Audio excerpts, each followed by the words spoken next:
January 31. Nothing thwarts God. The kings of the earth set themselves, and the rulers take counsel together against the Lord and against his anointed, saying, Let us burst their bonds apart and cast away their cords from us. He who sits in the heavens laughs. The Lord holds them in derision. Then he will speak to them in his wrath and terrify them in his fury, saying, As for me, I have set my king on Zion, my holy hill. Psalm 2, verses 1 through 6.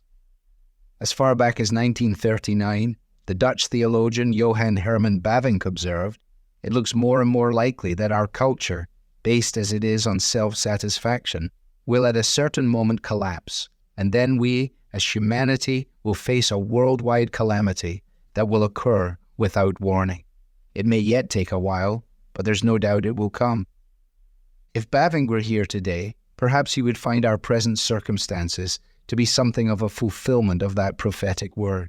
For materialism, instant gratification, and individualistic autonomy were all sold to us as the path to satisfy ourselves. And these things having failed, where do our societies turn?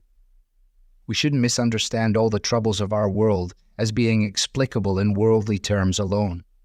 Mankind, the Bible tells us, is opposed to the gospel of Jesus Christ. As we consider our circumstances in light of the Scriptures, we recognize that this is what the psalmist meant when he wrote, Why do the nations rage, and the peoples plot in vain? The kings of the earth set themselves, and the rulers take counsel together against the Lord and against his anointed. If we do not want to be buffeted and bowled over by opposition and persecution, we must remember that God is sovereign and that he cannot be defeated. The unfolding of his purposes from all of eternity is at the very heart of biblical Christianity.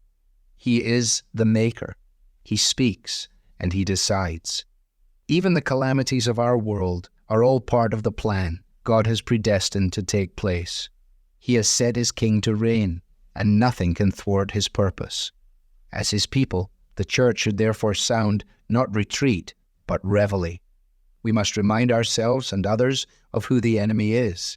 Our battle is primarily a spiritual one, waged not against flesh and blood, but against the rulers, against the authorities, against the cosmic powers over this present darkness. And we must remind ourselves and others of who the victor is and always shall be, the King God has appointed, his Son, and our Savior. As we consider the amazing juxtaposition between our sovereign God and this world full of rebellion, we ought to turn to him in prayer.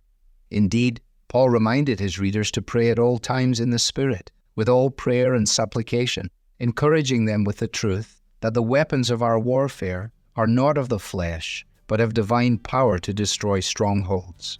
We can pray boldly and live bravely because God stands sovereign.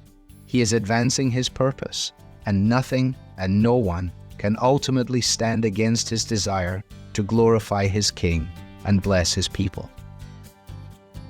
Devotional material is taken from the Truth for Life Daily Devotionals, copyright Alistair Begg, and is published by the Good Book Company. This reading was digitally created by Truth for Life and is used with permission. For more clear, relevant Bible teaching, visit truthforlife.org.